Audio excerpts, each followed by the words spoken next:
Assalamualaikum warahmatullahi wabarakatuh. Selamat siang. Sebetulnya saya ini bagian dari ketua HIPMI juga. Saya adalah bendahara umum HIPMI juga dan wakil ketua Kadin juga yang akan hadir nanti. Oh. Jadi jabatannya banyak berarti ya? Jabatannya banyak. Jadi mudah-mudahan momen kali ini bisa menghasilkan sesuatu yang lebih baik untuk Banyuwangi dan perekonomian yang ada di Banyuwangi. HIPMI itu salamnya adalah pejuang pengusaha pejuang. Kita ke Mas Arfi dulu. Selaku pengusaha muda Mas Arfi yang hari ini sebagai pelaku usaha, yang dirasakan oleh Mas Arfi sama enggak seperti yang dirasakan oleh Mas Danu juga dengan Mas Dede, kira-kira seperti apa? Ya, terima kasih Mas Samsul. Ya. Pertama mungkin saya akan mengapresiasi dulu atas kerja dari pemerintah Kabupaten Banyuwangi. Setelah beberapa tahun ini, kita 3 tahun kemarin ini dilanda oleh COVID, tapi dari tahun ke tahun menunjukkan perbaikan yang cukup signifikan. Okay. Saya ngomong seperti ini tidak ada dasar, tidak berdasar, tapi saya melihat dari okupansi hotel kami. Saya melihat dari okupansi hotel kami. Sebentar, saya buka datanya Pak Samsul. Dari okupansi hotel kami di tahun 2019 itu masih bagus karena kan pandemi itu waktu itu Juni baru, ya, di pertengahan tahun. Tahun. Itu okupansi hotel kami di angka 65%. 65%. Tapi di tahun 2020 itu marak-maraknya COVID Delta. COVID Delta. Di situ memang okupansi hotel kami menurun menjadi 40%. Waduh, menjadi 40%, turun menjadi 40%. Ya. Menjadi 40%, tapi di tahun 2021 ini itu menjadi 67%. Waduh, aplaus sekali lagi lah ini ya, naik lagi. 67% dan itu menunjukkan begitu upaya-upaya pemerintah untuk memulihkan perekonomian. Memulihkan perekonomian. Dan ketika saya cek tadi di hotel bahwa tamu yang terbanyak bukan dari pariwisata, tapi tamu yang terbanyak itu dari government dan perusahaan, corporate, dari corporate ya. Jadi saya berterima kasih dulu atas kerja dari pemerintah, dan kami dari pengusaha ini memiliki makna tersendiri tentang Banyuwangi Reborn itu apa. Ketika berbicara Banyuwangi Reborn adalah sama seperti bola bekel yang dihempaskan ke bawah, maka semakin tinggi. Dan Banyuwangi berharap dari rebound hempasan dari COVID kemarin ini bisa lompat lebih tinggi, mendulang masa kejayaan seperti tahun 2000 sebelum tahun 2019. Berharapnya seperti itu. Ada 3 pilar yang menjadi dasar Mas Arfi. Ya, tangguh terhadap pandemi, mungkin itu adalah preventif dan well prepare, apa yang harus disiapkan, mungkin sekitar itu. Karena di sini kita berbicara outlook tentang ekonomi, maka yang kita bahas pemulihan ekonominya. Pemulihan ekonomi. Bagaimana pemulihan ekonominya?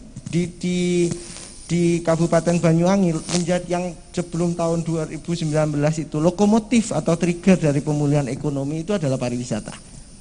Triggernya adalah pariwisata. Begitu Pak Anas gencar mempromosikan Banyuwangi sampai mendapatkan penghargaan internasional, dan ada gambar gandrung di London, di bus London, itu mungkin menarik dulu. Tapi setelah pandemi ini pariwisata tidak begitu menarik lagi, tidak menjadi lokomotif yang ada di Banyuwangi. Maka Bu Ibu merubah jalur itu melalui jalur UMKM, yaitu UMKM naik kelas. Jadi saya berharap sebagai pelaku usaha ini, UMKM naik kelas itu benar apa yang dikatakan oleh Pak Andang, ada indikasi-indikasinya, ada instrumennya. Saya rasa Banyuwangi memiliki instrumen berapa jumlah UMKM kelas kecil, menengah ataupun besar, itu ada database-nya, kira-kira begitu ya. Ada database-nya sampai apa yang dihasilkan dari UMKM itu. Pada dasarnya Pak Samsul, pada dasarnya itu adalah semua orang itu bisa membuat produk, semua orang bisa memproduksi apapun, semua orang bisa menanam apapun. Tapi bagaimana cara memasarkannya, dan mungkin Banyuwangi, pemerintah Kabupaten Banyuwangi bisa memberikan solusi bagaimana cara memasarkannya. Seperti contohnya itu adalah Festival Buah Naga. Tidak pada kegiatannya saja, benar Pak Dwi.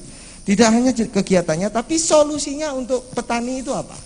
Orang rame-rame nanam, rame-rame panen. Nah, pasarnya bagaimana? Pasarnya bagaimana?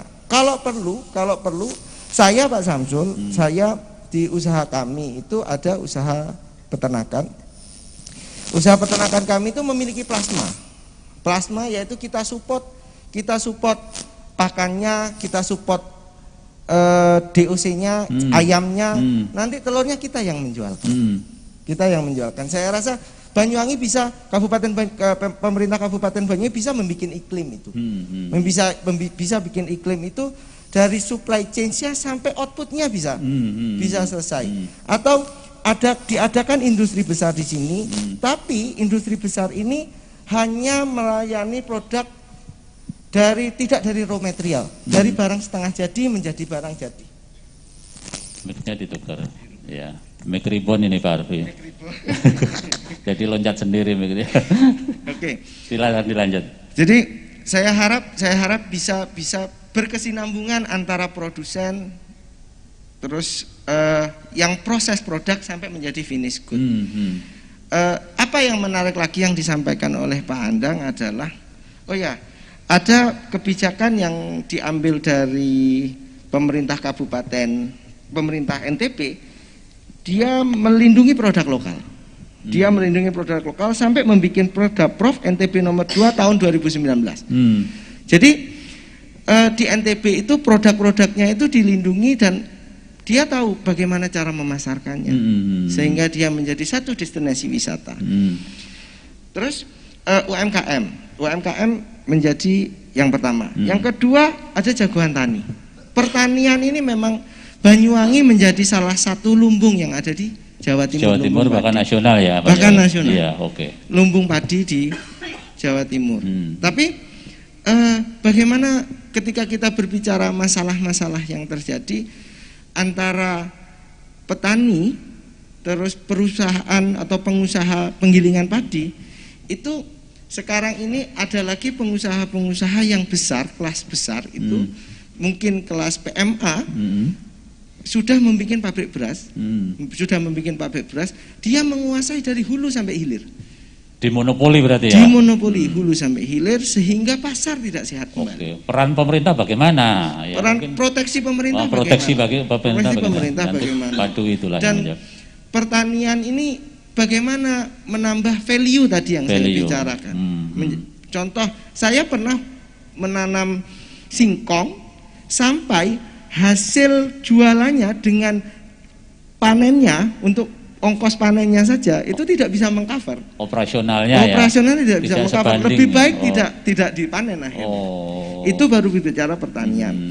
Ketika berbicara peternakan, sekarang ini harga telur per hari ini itu 15.000. Harga telur 15.000. 16.000. Saya rasa saya yakin, coba jenengan cek dan jenengan tanya Pak Dwi, bagaimana HPP-nya pengusaha-pengusaha telur. Sekarang ini sudah tidak bisa, HPP sudah di bawah HPP sekali. Di bawah HPP. Bisa 3.000 sampai 4.000 kerugiannya per hari. Ini masukan informasi juga ini Pak Dwi, Pak Andang dan Pak Takim lah ya. Ya, jadi di banyak permasalahan-permasalahan yang di bawah itu, seperti kalau di tingkat bawah petani mungkin pupuk yang lagi happening sekarang ini ya. Nah, seperti jagoan tani kemarin yang menang kalau tidak salah menanam melon di laut, di tepi pantai apa gitu, di tepi pantai. Melon di tepi pantai? Iya, sepertinya itu yang menang. Tapi kok luar biasa ini? Iya, semua orang bisa bikin melon. Apakah proses ini yang menarik atau hasil jadinya ini bisa dijual atau tidak, menambah ini atau tidak, produknya yang menarik atau prosesnya yang menarik. Ini menjadi pertanyaan. Seperti teman saya itu Pandawa Agri, Pak Dwi, waktu Pak Dwi yang ke sana itu, dulu Pandawa Agri itu bukan siapa-siapa, dulu tidak ada yang melirik. Kebetulan tempat kami, gudang kami dipinjam atau saya berikan pinjam kepada mereka. Dan sekarang dia menjadi nasional dan menjadi sorotan sekarang. Saya harap banyak teman-teman seperti itu yang berpotensi, mungkin anak-anak muda yang berpotensi bisa dibina oleh pemerintah Kabupaten daerah Banyuwangi. ya. Okay. Dan yang disampaikan oleh ketua kami, Ketua HIPMI, kita sudah memberikan bantuan melalui perbankan. Berapa kita? Untuk UMKM? Ada beberapa binaan kita berikan bantuan itu. Stimulus ya? Stimulus. Ini hibah atau bunga atau gimana? Bantuan dari perbankan. Bantuan dari perbankan. Kita karena kan mereka belum bankable lah. Oke. Jadi kita berikan bantuan melalui jalurnya ketua bahwa diberikan itu. Nah, yang terakhir ini kuncinya. Merajut harmoni. Kuncinya itu di sini, merajut harmoninya ini. Antara harusnya ini kurang satu Pak Samsul, ulamanya yang tidak ada. Ulamanya ya. Aplaus itu kurang harmoni. Habis ini ada rekomendasi harmoni nih ya. Iya. Dari pemerintah daerah, stakeholder, dari rektornya ada, ulamanya, DPRD-nya juga tadi ada, walaupun belum datang lah. Ini dengan pengusahanya ini. Iya. Jadi kan ada 3 Pak Samsul. Pembuat kebijakan. Pelaku kebijakan, yaitu kita, dan penikmat kebijakan, yaitu rakyat. Itu harus sinkron kan. Tidak bisa Kabupaten Pemkab bekerja sendiri, juga tidak bisa tanpa didukung oleh kita bersama-sama. Dan kita bisa memberikan masukan yang membangun, supaya Pemkab lebih baik. Sebelum saya ke Pak David, Pak Arfi. Pertemuan antara pemerintah daerah stakeholder dengan pengusaha-pengusaha begini rutin atau tidak? Kalau ini pertanyaan kemarin pemerintah kabupaten kita diundang 2 kali, tidak salah. Selama setahun apa? Selama tahun kemarin kan baru setahun Pak. Tahun 2019 ya? Iya, baru setahun Pak. Baru setahun kemarin karena juga pertemuan tatap muka juga baru bisa dilaksanakan di bulan Agustus Oktober itu. 2 kali kami diundang di situ. Pertama dengan pelaku perumahan, rekan-rekan pengusaha perumahan, pengembang perumahan, terus lintas pengusaha, dan di situ ditanya bagaimana kendalanya, apa yang harus kita lakukan sebagai pemangku kebijakan ini. Jadi sudah dibentuk ya, cuma mungkin intensitasnya karena pandemi kurang ya. Kurang. Oke, aplaus sekali lagi untuk Pak Arfi lah. Nanti kita lanjutkan Pak Arfi nanti ya.